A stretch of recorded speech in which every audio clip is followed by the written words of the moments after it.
daukat 20. mendeko euskarazko zientzia produkzioa, ez soilik zientzia teknika edo bestelako jakintzarroetan, euskara 20. mendean noiz nola agertzen den kontatzeko asmoa daukat, ez? Ibilbide historiko bat, pixka bat, nahiko nuke ibilbide historiko bat egin, gerraurrean hasita eta 80ko hamarkadara arte.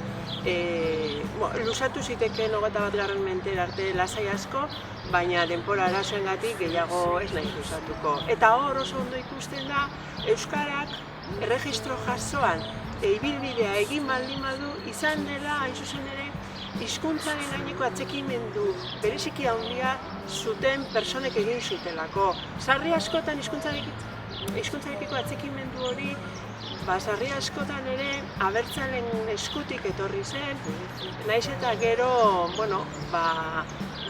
abertzaletasunak hasieran garrantzia handia izan, gerora atxikimendu hori abertzaletasunik gabe ere ikusten den jarraitu duela gaur egunera arte, ezta?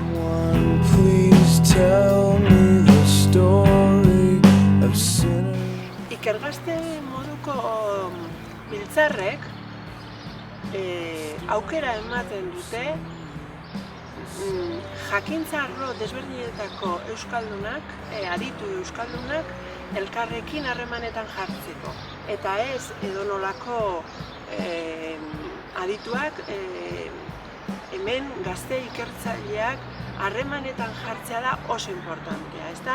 Hasi berri edo jadanik karrera nahiko konsolidatuta duten pertsona horiek harremanak egitea eta elkar ezagutzea aurrera begira ere sor daitezkelako sor ditzaketelako proiektu oso interesgarriak, ezta?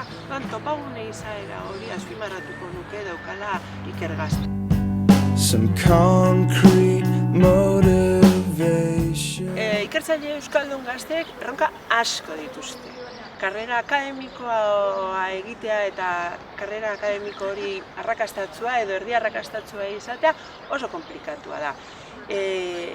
Are gehiago karrera hori neurri batean edo bestean euskaraz egin nahi baldin badute, ezta? Euskaraz ere, uste dut hainbat hizkuntza erabili behar dituztela, baina euskaraz ere egin nahi baldin badute konplikazio handia dituzte.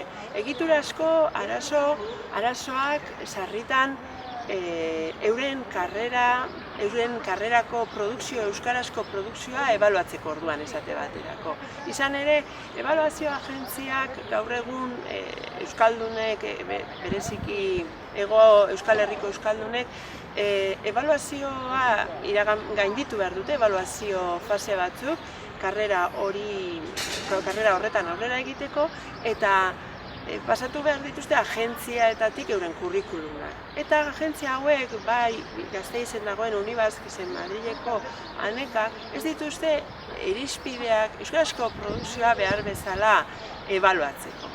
Orduan, euskara alde horretatik euskaldun ikerlarientzat handicap bat da karrera akademiko arrakastatsua egiteko. Badira ere bestelako arazoak, ezta?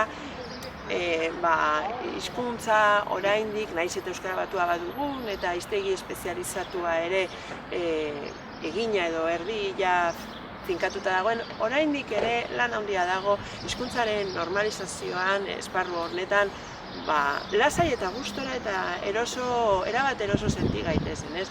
Badaude ere, zer ikertu eta zer landu hizkuntza euskara zientifikoan, baina hala ere, une honetan, hala ere jarraitzen du izaten ebaluazioa, izugarrizko erronka bat euskaldun ikertzaile gazteentzat.